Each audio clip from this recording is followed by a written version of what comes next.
today. Now, this game has an odd history for 3 reasons. Yeah, no, trust me. I usually get 0 people watching, and it's like an hour and a half of me like ranting to myself. So to actually having like people is kind of unique.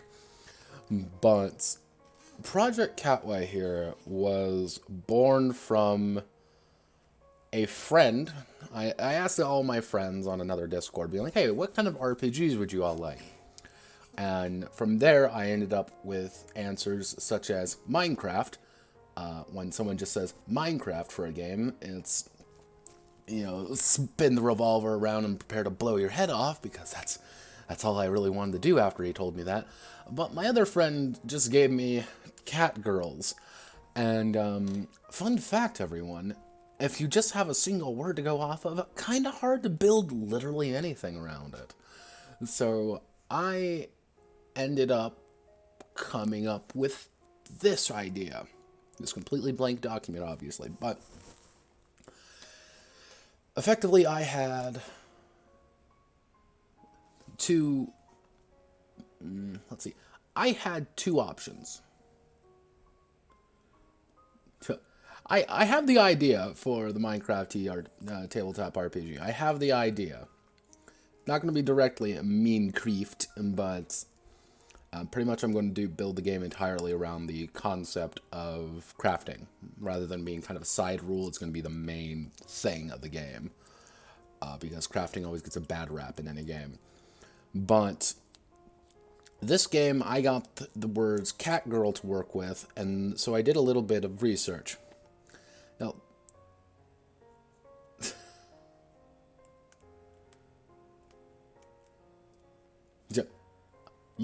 you say that, trust me, Necronica's definitely part of this, and if you want to be the person who requested that is her favorite game, is Necronica, so yeah, no, trust me, it's there.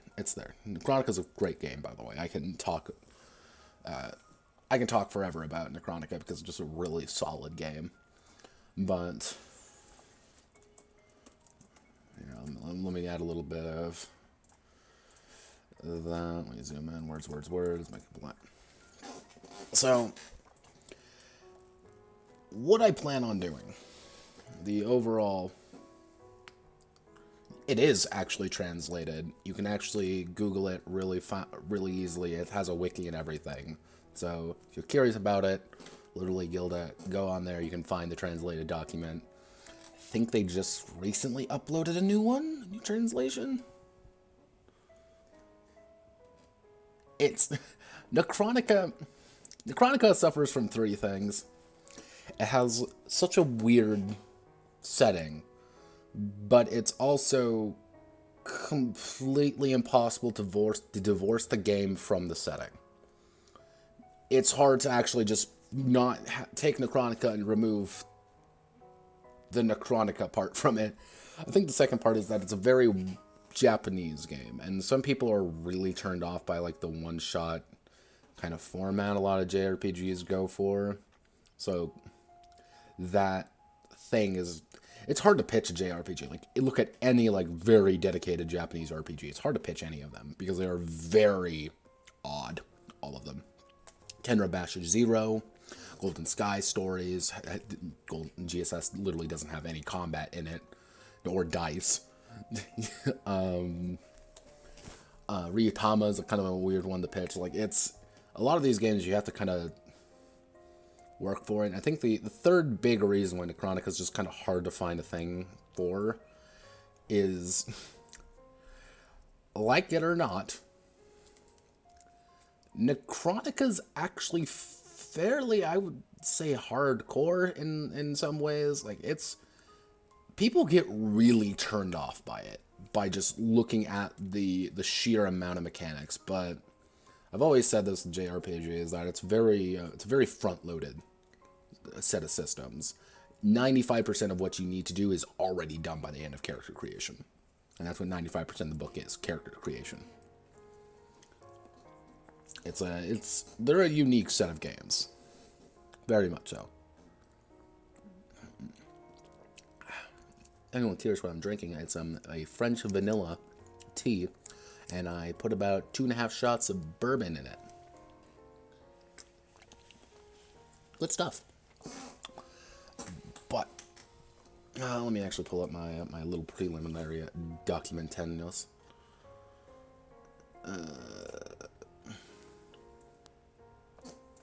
So here's what I'm actually going to convert this into actually read. Oh, Jesus. There we go. You'll quickly learn that I am a big fan of curves. I actually, you know what, I should ask you too. Have you had any experience? There are some games you can. You get things like GURPS, for example, even, you know, Savage Worlds. You can divorce it from the setting pretty easily. Even D&D you can. That one, it's like games like Exalted. Yeah, no, it's generic rule sets are their kind of own thing, but the games like Exalted, it's really difficult to do anything else with the setting other than you're playing in creation and you're going to like it. With D&D, you can technically play any kind of fantasy world. Fantasy world in D&D, you can have different ideas, different assumptions. While games like Necronica, you're going to play Necronica's world. You can't really do any other setting for it other than Necronica. Or you can't really do any other game except GURPS, not GURPS, Exalted. In Exalted, you're going to play in creation. That's kind of the issue. When I say, like, it's hard to divorce it from the setting. Yeah, there's assumptions you can always make. I actually talked to Richard Pullman, about that. About how every game kind of makes assumptions about what kind of setting you're going to be running in. But there are some games have broader ones, some games have really specific ones, and Necronica is one of those very specific ones that you are not going to escape. And people get really turned off by that.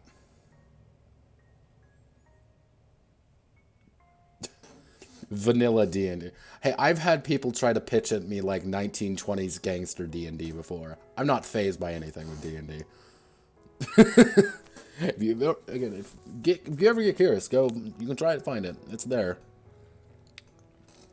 One of the most cursed images I've ever seen is someone trying to stat out a Tommy gun for 5e, and it was just like, well then, I'm not ready for this hell. During my big walk, effectively. And so, let's see.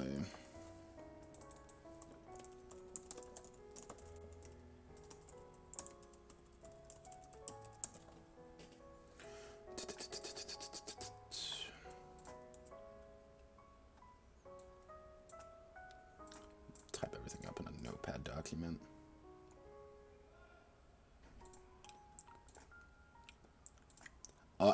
See, here's the thing with me getting asked beyond Pullman's podcast.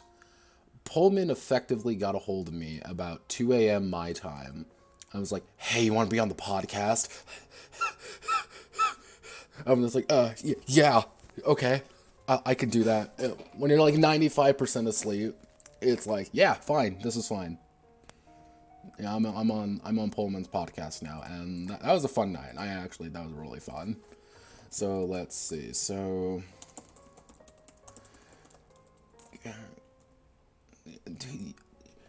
you cringe with Tommy Gun D&D, but it was a thing. So character creation, we're going to probably need some basic assortment stats, basic assortment of attributes, basic skills. I don't know if I have to check if Pullman's actually put out a new episode recently.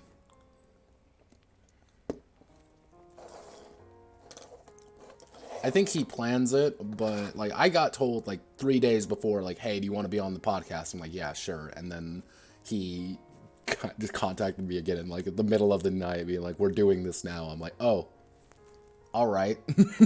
We're doing this now, I guess.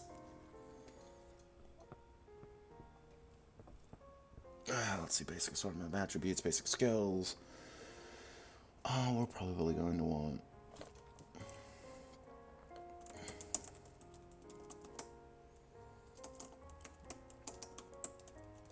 initial set of mutation.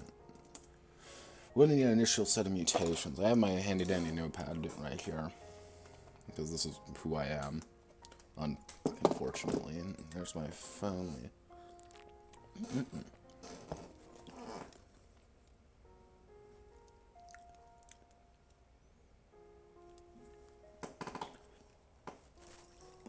Yeah, honestly, if he's ever looking for someone, it can't hurt to see, like, throw your hat into the ring. He actually hasn't been on recently on the GDG Discord at all. So I think maybe he's doing something, or he caught the coof like Melon did.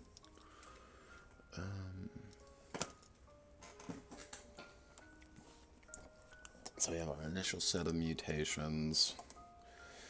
So, let's see, actually. Main engine. I think a main engine. See, half of me wants to use the D100 just so I have D100 skills, and the other half of me wants to use D20 because D20 and D100 are effectively the same thing in terms of distribution. Except you have a little bit less numbers on the D20. But, you know what, I want to use like a 2D20, 3D20 system? Modipus? I actually have never done a D100 system. So that might be something.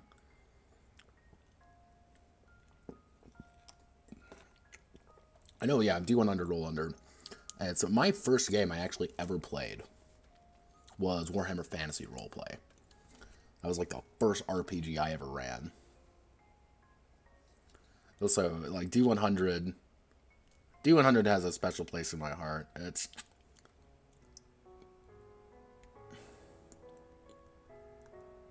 yeah, no, I get you.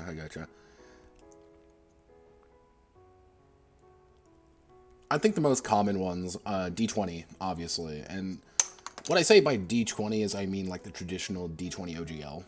I think that's probably the most common base mechanic in the entire industry. And then you get like the D100 roll under. That's usually the second most. Those two kind of take the crown of the top two. The last game I actually wrote was more Pendragon-esque, ironically enough. Which, I love Pendragon. Love it to death. Can never play it with any of my friends, because none of them are in the Arthurian stuff like I am. It's like, no, please. Please, can we fight a dragon as King Arthur's Knights? No? Okay. Okay, we're going to play Fantasyland now. Damn it. I've come to accept my lot in life when it comes to that. So with main engine, let's just do a basic...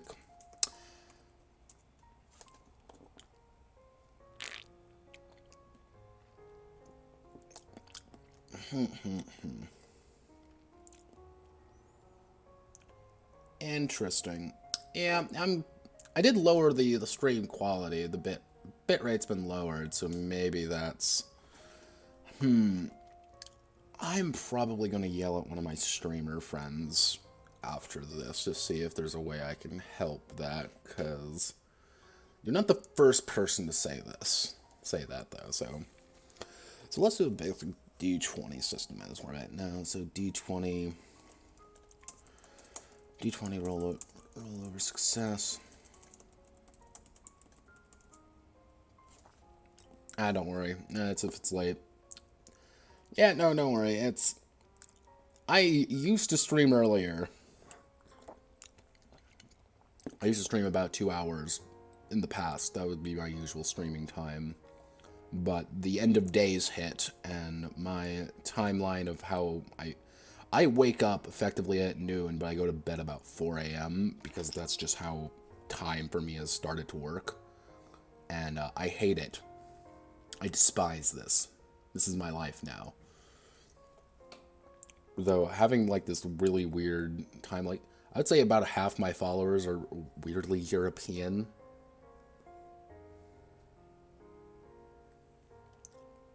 Yeah, okay, that might be a problem. Yeah, that might be some issues right there, mate. That might be some problemos. Oh god, people are pinging me on Discord.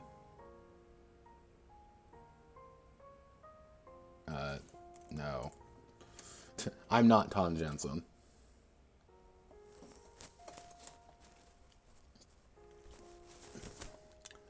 Nobody knows who I am, even though I've said my name on stream in a drunken haze before. Let's do a d20 rollover success. See, character creation, initial set of mutation, basic mutation. Actually, you know what? I'm going to do initial set of basic mutations. Yeah, no, don't worry. Wait, actually, crap, you're German, right? God damn, it's real late for you then. Jeez, go to bed, mate. Get sleep. Sleep good.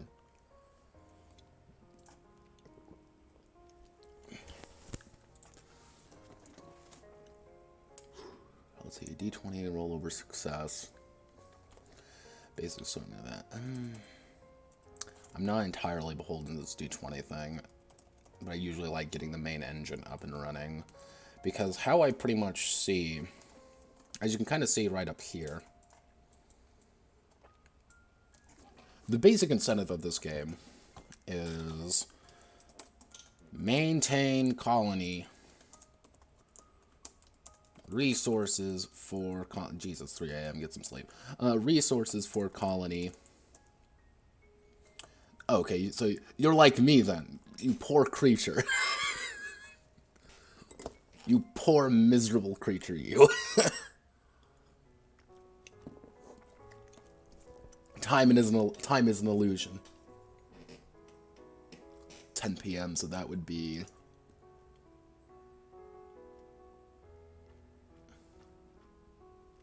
Let's see, I'm here. That would be. God, what are you? No, you wouldn't be Atlantic.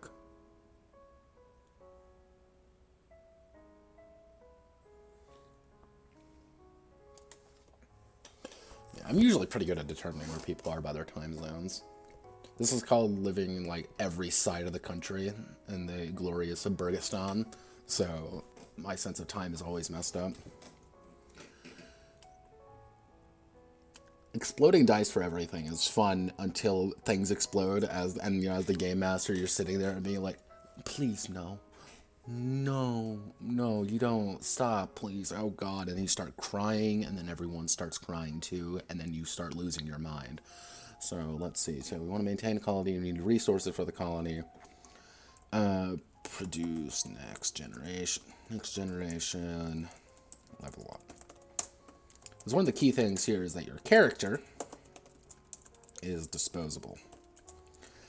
Your character doesn't matter. No. Effectively, your character is fundamentally not important. Your character's offspring is important, because you go from point A, you gather all your resources, gather everything here, next generation, that is when you level up, is when you keep going down the generational lines. I'm going to effectively have to channel spore energy for some godforsaken reason, so prepare for me to lose my damn mind as I have to replay spore one of these days.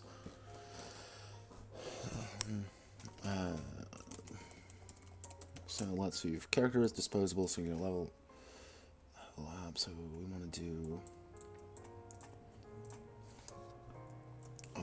resources for colony. Actually, we want to do more genetic material, produce next generation, level up, maintain repeat.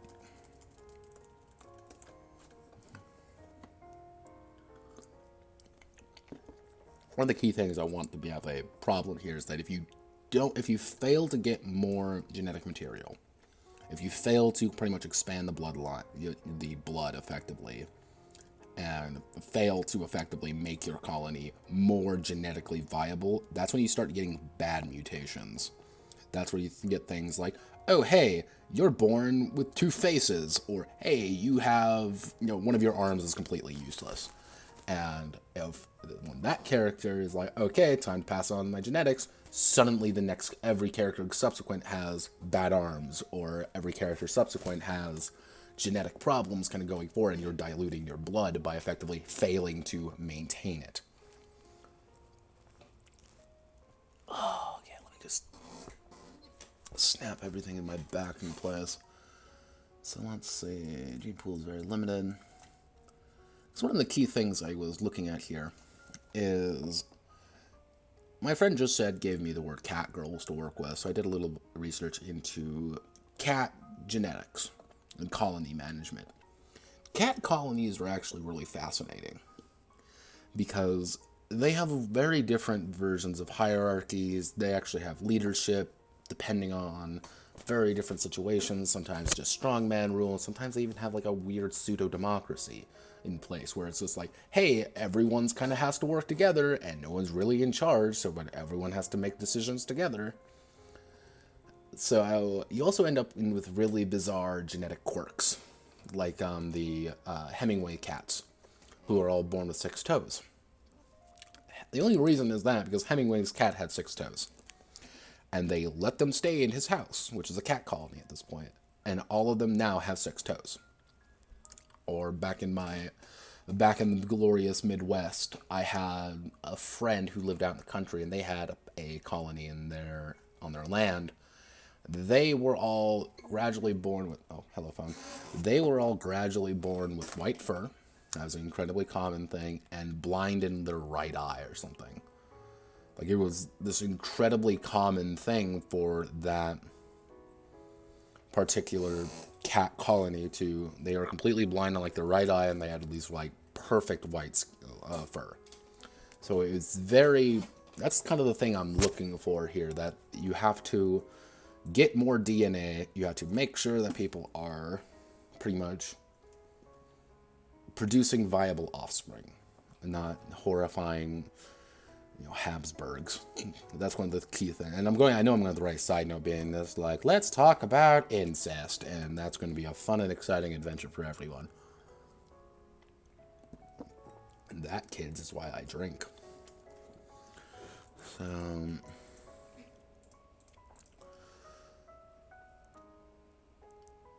yeah, no, it's Ernest Hemingway in the Florida Keys. He loved cats. And his cat had a genetic issue, which he had 6 toes. So, with time and effort, they propagated, and actually getting like a Hemingway's 6-toed cat, they're like a unique, almost subspecies at this point. And it's very odd. But welcome to cat colonies. They're very interesting, to say the least, and how they choose to approach certain situations. So, initial set.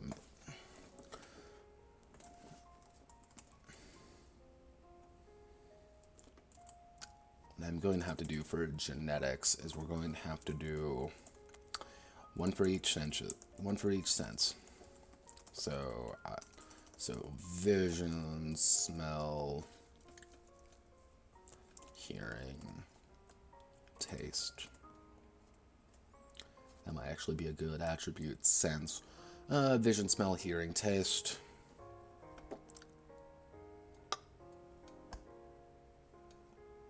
I feel like I'm missing one. Actually, I don't have to worry about touch. That's the other one I'm missing. So then we're going to have to deal with torso, legs, arms, and then we're going to do with exterior bits. Actually, let's call this add-ons. Anomalies. There we go. Genetic anomalies.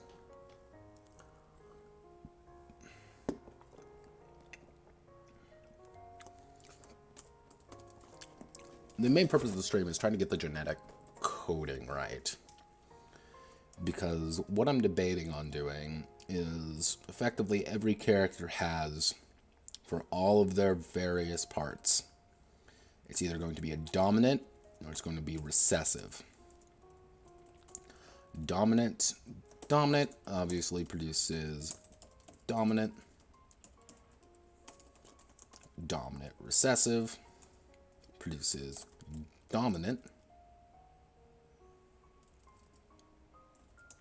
Yeah, it's again the cat idea is kind of the overall concept. I'm not really too beholden to it. And if anything, I'd put that under anomalies. And then we're going to do our recessive, and then that means recessive gene is prevalent. So, for example, let's say our vision is a D, our smell.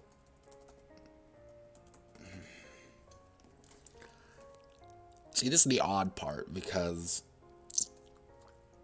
I actually looked, like, no game has really dealt with this before, so I'm kind of having to do it myself. So this is the basic Punnett square theory. So if we're dealing with basic Punnett square theory, God, I'm going to have to write so many goddamn parts up, aren't I?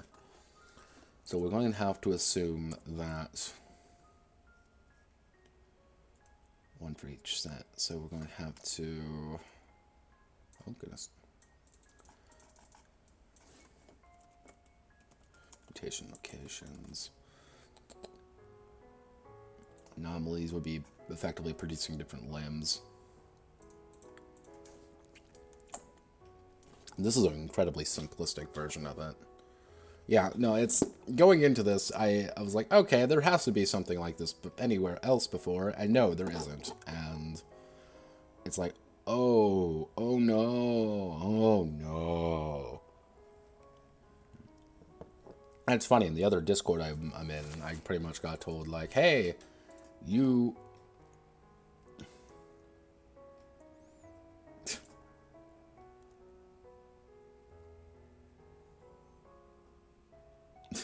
Oh, God. It's...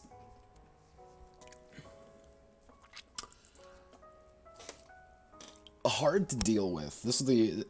Because genetics are an incredibly complex thing. Like, originally I had wrote in my notebook about making it effectively like a genetic sequence. Like they did in the Jurassic Park evolution. Actually, I can pull that up.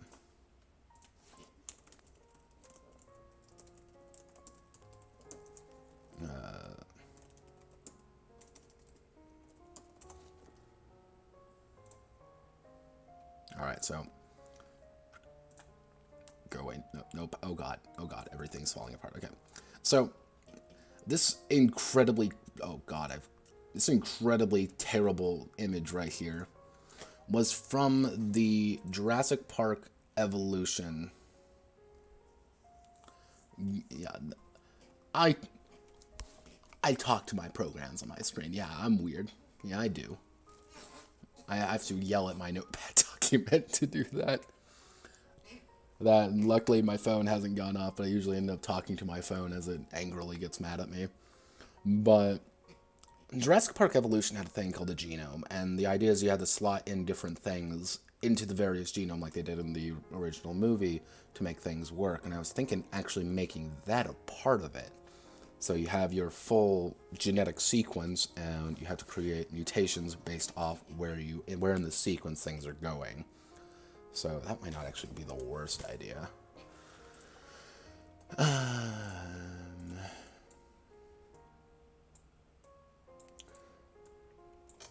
And looks like everyone's talking about the Fire Emblem's Eugenics Simulator.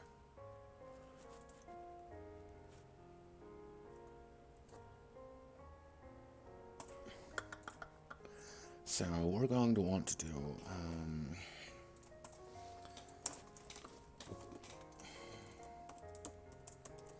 genome map, genome map mutations, question mark.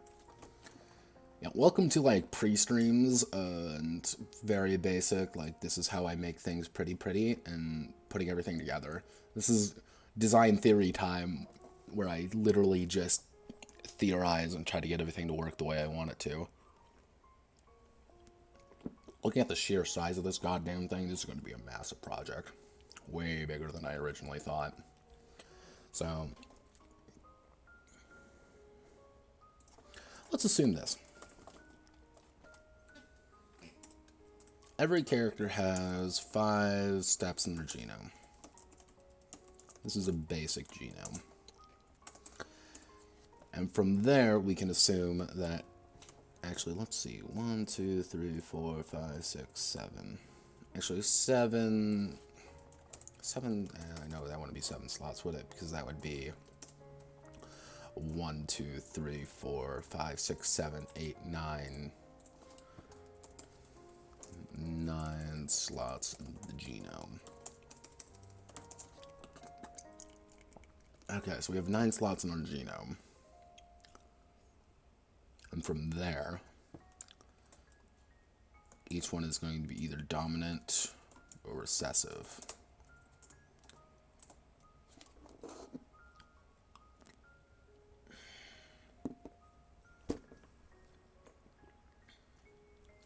Incredibly peaceful music in the background does not make this easier. So a dominant gene.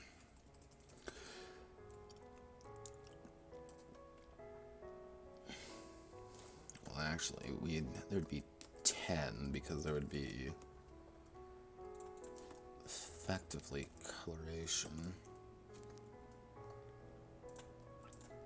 So we have a dominant and recessive gene. So our basic, basic Punnett square theory is dominant,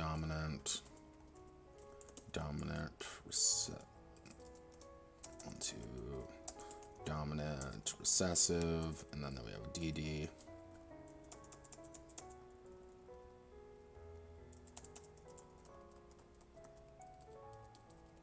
Oh gosh. DR. Dominant, recessive. So this is basically, okay, time for, science class, everybody. We're going to talk about Punnett squares.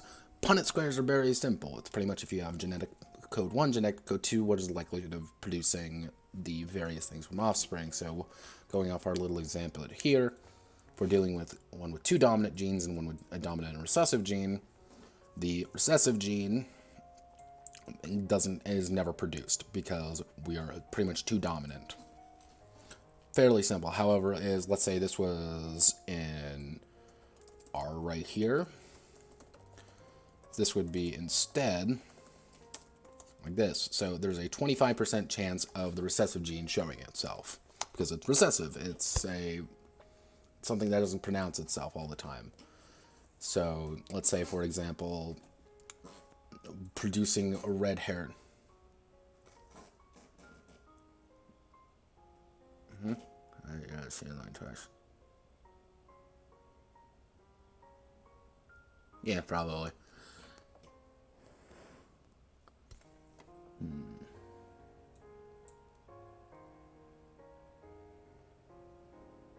Again, this is what I said was going to be me meandering and ranting. That's where things get complicated. Because then you'd end up in either, let's say this is R1 and this is R2. You'd end up in dominant R1, and then R1, R2, and then or R2. And then somewhere around here, one of these would have to become the dominant gene. One of them would become more impactful than the other. Or, God forbid, you end up with hybrids, which are a completely different issue. Like, you get, and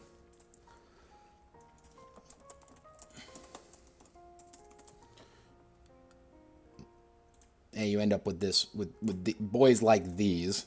Oh, God. You end up with boys like these, that's the Janus cat, or you end up with cats that look like this.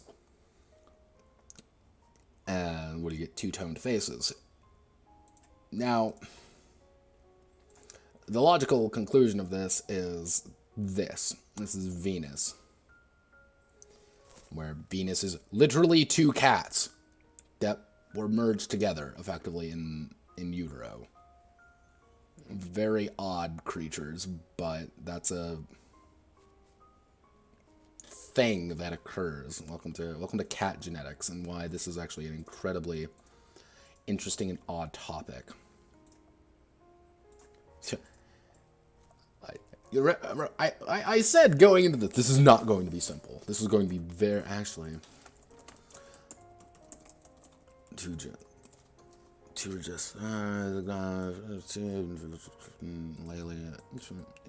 are different dominant. What happened like two different recessive genes and some.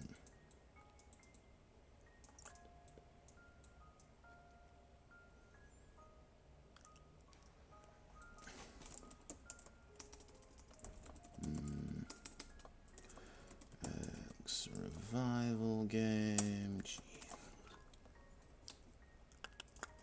This is Niche, by the way. Niche is a game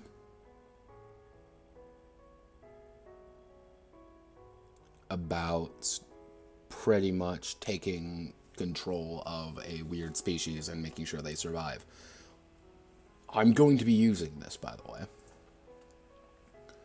So what, okay, that's what I'm going to have to do. I'm going to have to make dominance orders.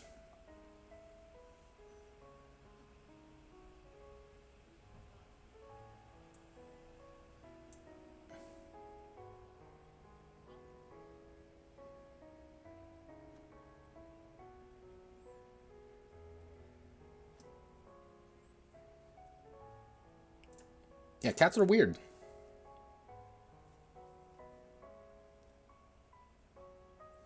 Yeah, so effectively going off this idea, let's say, if you look at the notepad document, so we have our, we'll just use coloration of, eye colors, for example. So our basic color is brown. That's the dominant color. And from there we have blue, which is going to be recessive 1. And from there we're going to have green, which is going to be recessive 2. In which case, then we're going to have amber, which is going to be recessive 3. In which case, then we're going to have violet, which is recessive 4. So, overall, I got in a Humble Bundle. So, I played it, I was like, yeah, this is really fun. And then I'm like, this isn't really fun anymore. I should play it. Maybe I should actually play it for this game, to be honest. So, going off of this, this is just basic eye color, if we have this situation, dominant, we're going to have brown eyes. Dominant, recessive 1, we're going to have brown eyes. Dominant, recessive 2, brown eyes. Recessive 1, recessive 2, we're going to have blue. But if we end up with something like an R3, R4, guess what? We're going to have amber eyes. If we end up with an R4, we're going to end up in violet. So, what I'm going to have to do is every single mutation is going to have a mutation strength, which determines its viability and power in the gene pool. So, effectively, I should write this down as my own notes. I'm going to have genetic drift attributes. Now, I was actually thinking about this when I was walking today, about the concept of genetic drift. So let's say we have our basic attributes of strength, speed, senses, and smarts. Very basic stats. And we have an average, we'll put this in it, an average of 5 for our strength, an average of 5 for our speed, and we'll just put it 5 everywhere. That's our average between our two parents. However, let's say our range of our parents for our strength is 5 and 5. There's going to be no genetic drift. You're going to get 5 strength, whether you like it or not. But let's say our speed is 1 and 10. let's say 4 and 6, and 7 and 5 and 5. So what I was thinking about doing with the genetic drift is, depending on how far away you are in your genetics, is you're going to get the average, but you're going to have to roll a dice to determine if it goes up or down that average. So here, you would obviously roll D0. You're going to end up with 5 strength because that's what your family's genetics are saying they're going to get, whether you like it or not. Speed, on the other hand, we're going to have to roll something like a D10. Here, we're going to roll like a D4, and obviously a D0. So if I get my handy dice out, my giant bag of dice, get my D10 out, and give me do I have a D4 available? Yeah, dice playing ASMR. That's a D. Now, where's my D4s? The one time anyone actually wants a D4. Feel you right there. Alright. So I'm gonna roll. So my speed, and I am a fresh new child. I have an average speed of 5. I'm gonna roll my D10 here, and I rolled an 8, so I'm gonna increase it by 3. So my new speed is going to be 8. Because it's going to have to pretty much be what the minus the average. It's going to be this either direction. So if you roll a 5, you're going to get nothing. But if you roll a 1, you're going to have -4 to your attribute. And on my senses, it's going to be, I rolled a 3, and that's 1 up. So I'm going to end up with 6. That's just an example of what the genetic drift die would look like. So, because parent A has 1, and parent B has 10, the drift in actual strength, and actually how fast you would be, is wildly different. So, you would roll a d10 to determine what your drift looks like, actually. If it's higher, you get a higher attribute. If it's lower, you lose that attribute, effectively. So, oh yeah, dad has 1 speed, mom has 10 speed. I rolled poorly on the genetic side of things, and now I have 2 speed because dad was slow. But if I'm like smarts and strength, they're the exact same, so there's going to be no change because that's how it works. Effectively, you getting a character straight off the bat, I mind you, these are not final in any stretch of the imagination.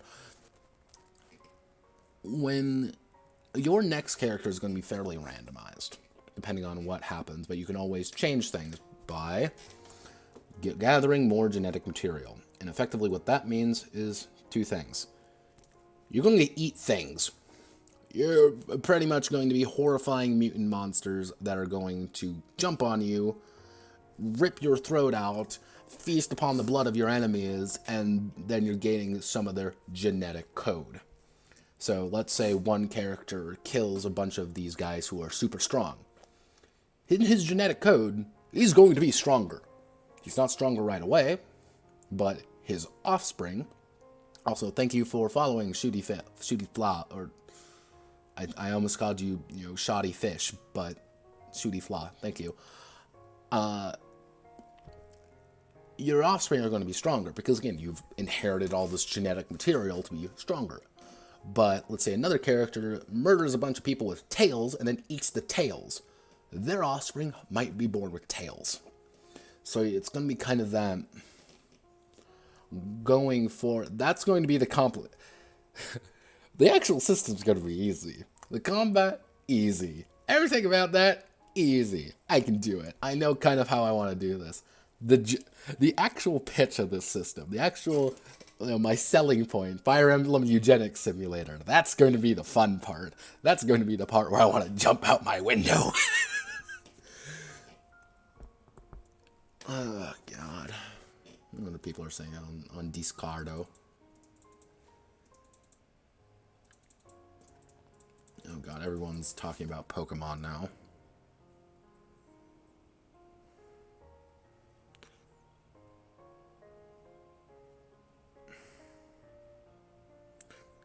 Give me one second. I have to.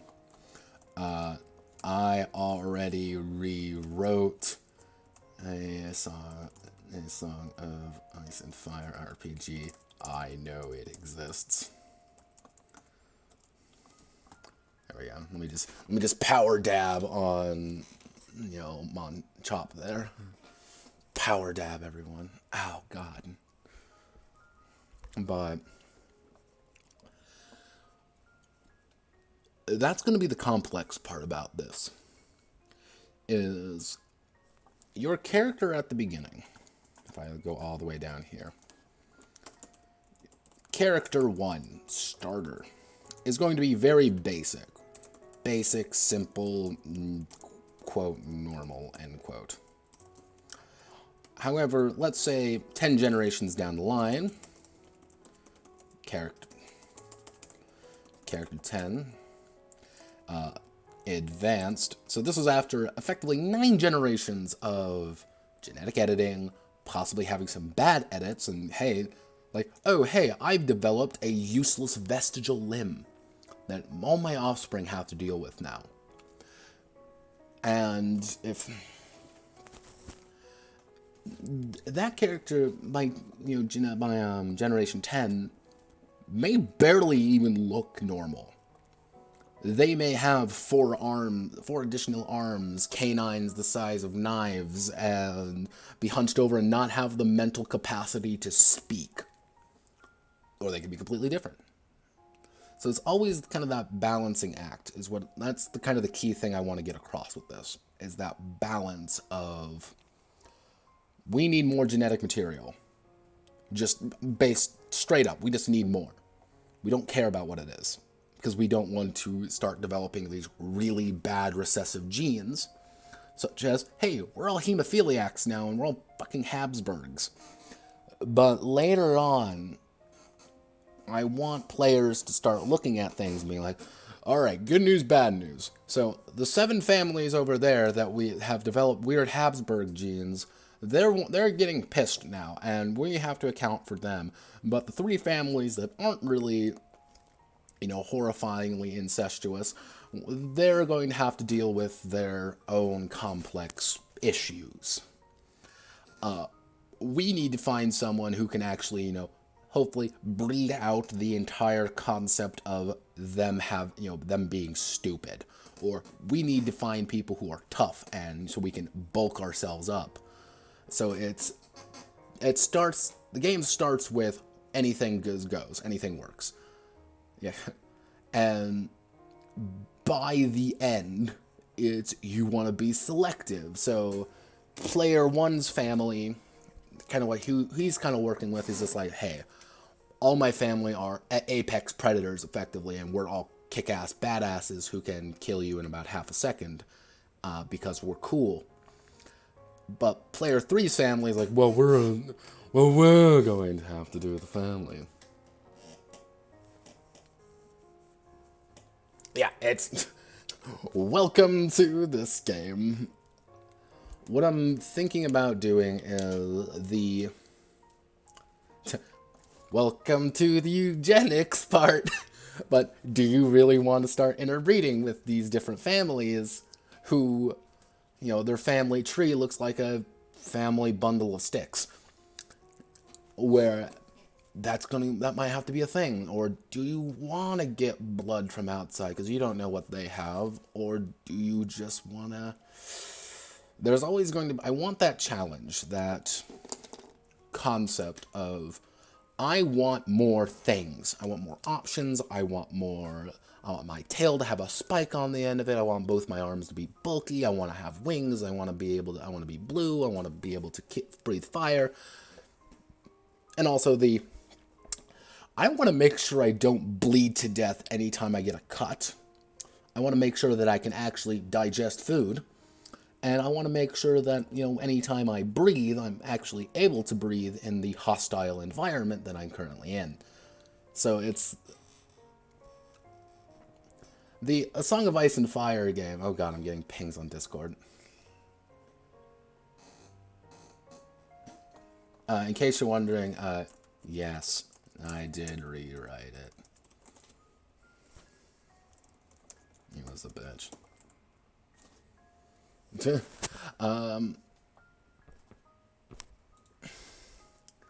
You joke about getting an evolution license, but this was... I've always said this, that I always like to make games that are weird, and this is definitely a weird one, because you get some things like Fire Emblem, for example. Fire Emblem and their eugenics is all about stats and about, well, you know, if this character has a child with this character, that means they're going to get, you know, higher strength than every other character, and they're also going to get the Gale Force ability, or they're going to be able to do a power attack at this certain area. That's what the eugenics is about. So what I want is the characters to be dealing with things like that and encourage it. And I want them to know it. Because what happens if, well, obviously character 1 and character 2, character 1 and character 2, love each other and everything's so great and wonderful, but if they have a goddamn child, that thing is going to be a horrifying abomination of God and deserves nothing more than the pyre. So you want character 1 to get with character 3, character 2 to get with character 4, but they hate each other? But character 3 and character 4 are related, but they're also getting weird, shaky and weird with each other. It's just like, oh no. Like, the bigger your family tree gets, the bigger the more genes that are entering it, there does reach a point of collapse in any larger family tree. Again, cat colonies are my key example. It's yes after stream, which will be like in 20 minutes. It'll be like in 20 minutes, TBH. Stream. Man, everyone's talking about stuff. But yeah, no, it's all my games. I like trying to explore weird concepts, and this is definitely going to be probably the weirdest one. And I've given my friend who recommended this shit about it, and she's like, I didn't mean to do this. I'm like, you monster. Because the options were horrifying nightmare Fire Emblem Eugenics Simulator, weird mutation simulator, catastrophe with the serial numbers flawed. That's kind of going to be kind of a two-sided affair. I might actually steal what I did in Song of Ice and Fire 2nd edition thing I wrote, in which there comes a point where they are just not relevant, or they just have dominant traits that, hey, if you want to interbreed with this family, you're going to end up with this trait eventually. And hopefully, again, by that time, I'm accepting that that's not going to be a thing. So, again, 10th generation, first generation, if we assume that every character lasts, let's say, 5 sessions.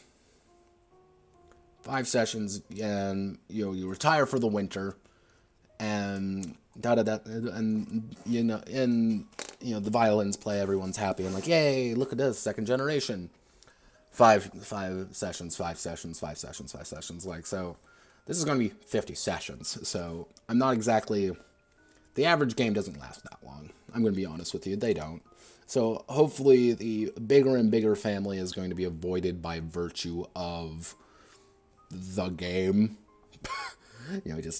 You're obviously not going to have this massive thing. The other thing I'm going to be dealing with is the key limiting factor in a lot of cat colonies. The Hemingway house. That is a massive colony, but it's also upkept by the family and the residents of the Key West. And the reason why is because it's a huge tourist attraction. It's there, but it's upkept. They're fed, they're taken care of. Some are neutered, some are spayed in case they have issues. And some are taken out, and other cats are kind of introduced to the gene pool to make sure that it doesn't collapse in upon itself. Most though, colonies do not. There's always going to be a self-limiting factor when it comes to any kind of colony like this. And that is going to have to be addressed. Am I saying that, hey, your group, your colony, had, 12 family members? Am I going to have them roll for every single one to see which ones survive? And do you want to spend extra resources to make sure they do or don't? Yeah, I will. That's going to have to be a part of this. Because that's the self-limiting factor. Being like, yeah, your family is dead because, sorry, fate fucked you. And little Timmy died in the cradle because he was weak and he was a hemophilic guy with the body score of 1. And he couldn't survive. Sorry. And maybe you want to try to breed in more traits. Be like, we need to be stronger so we can actually survive the winter. Or we need to do this to get this. So having that really extensive, massive family tree is going to be, by the end, I wouldn't say a victory condition, but kind of the, if you do get that point, you do reach the point of having a gigantic, massive, terrifyingly huge family tree, you've won in its own way. Because you're not going to die out. There's going to be someone that bears your colony's name somewhere. And there's going to be factions, and that's kind of the... I was debating, actually, I should put that down somewhere. We'll put 2 character decoration.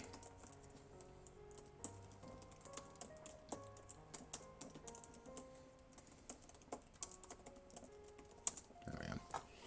So I'm effectively going to put in a hex crawl system where... and random events, because I love Mutant Year Zero. I think it's a fantastic system and a lot of interesting and flavorful things with it. So if you reach a critical mass, half the families might say, you know what, we don't have food, we don't have resources, we're leaving. Bye. And they will leave. Goodbye, that large pieces of our chunk of our family. Oh no. Or, hey, all the people who are actually strong and intelligent and actually know what they're doing just left. That's bad. So, all of these are going to have to be random. God, there's going to be so many fucking tables in this game. Why? Oh, I'm going to strangle my friend. I'm going to strangle my friend.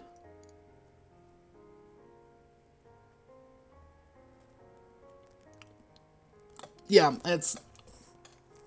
this is one of those games, like, yeah, there's going to be tough decisions, but a lot of these are, I'm going to effectively litter the book with, like, side notes being like, hey, you don't have to do this if you don't want to. That's kind of your idea. Like, or like, it's going to be a lot of, pretty much you're going to have your core set of rules, and then you're going to have a lot of optional stuff. With the optional stuff are going to be the, like, hey, how many children survived the winter? Or, hey, how many...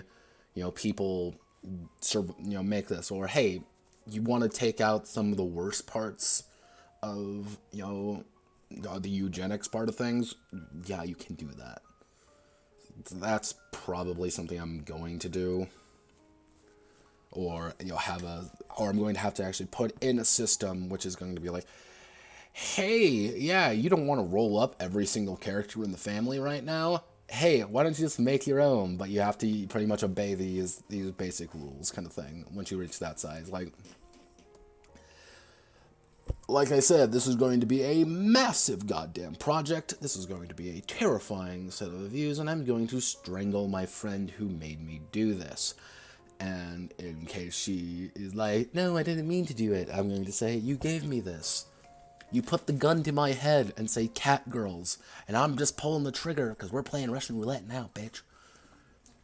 I love my friends, but sometimes they give me really bizarre things. Let's... Oh goodness, everyone's talking in other places. Okay. So I'm basically probably going to call it here. I have the basic idea of how I want to do things. I know I didn't really write much in the actual document. We kids you can call? Yeah, no, that's... You say limit, but...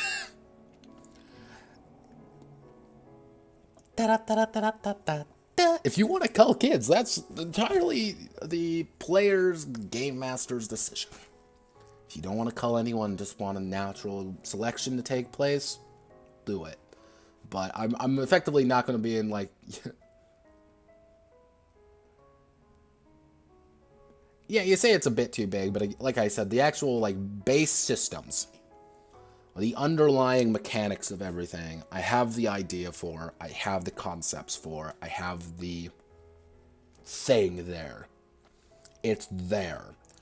It's just all of the other things on top of this, all of the mechanics that are going to be the complex part. It's going to be having to be me with my aggressive wrench smacking it and being like, make work, please. Work, please, please. But overall, I can actually probably crib a lot of stuff from other... Oh yeah, no, trust me, it's... Right now, it's like this massive thing, billions of genetics, and like, no, like, it's going to get reduced eventually, and it's going to be focused down, it's going to be tweaked, but if anything, I might actually just make the... What'll probably occur is I will make the base system, and then everything will be kind of added on from there as kind of optimal, optional things. But I'm curious to see how it goes. That's all I can really say to this. I have the ideas, everything is there.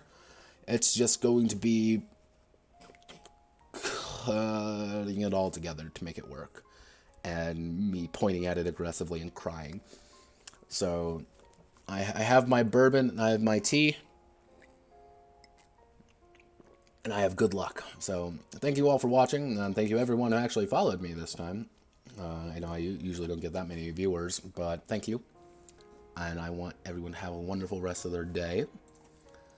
And I will see you guys most likely either tomorrow or on... What day is today? Today's Monday. On Wednesday. I usually take a day in between streams just to make sure everything was working okay. But thank you. Have a wonderful rest of your day.